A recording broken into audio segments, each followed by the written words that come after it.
কাঁচরাপাড়ার ফুচকাপাড়াতে চলে এসেছি। আমাদের চিজ ফুচকা বানানো শুরু হয়ে গেছে। ফুচকার ভেতরে পুর চলে গেল, কিছু নাটস গেল, শশা কুচি গেল, লাল রঙের একটা ওদের ঘরে বানানো চাটনি, এরপর চলে যাচ্ছে আমুলের গুঁড়ো দুধ, এরপরে দিয়ে দিল কিছু ঝুরি ভাজা।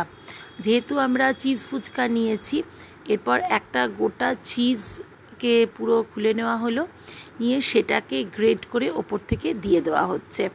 আমরা চিজ ফুচকা নিয়েছিলাম 1 প্লেট 6টা 50 টাকা, যথেষ্ট সস্তায় খুব ভালো করে বানিয়ে দিয়েছিল।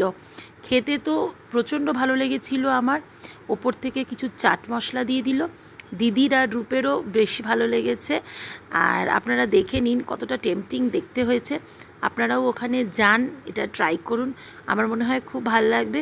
খেয়ে জানাবেন কমেন্ট করে আপনাদের কেমন লাগলো।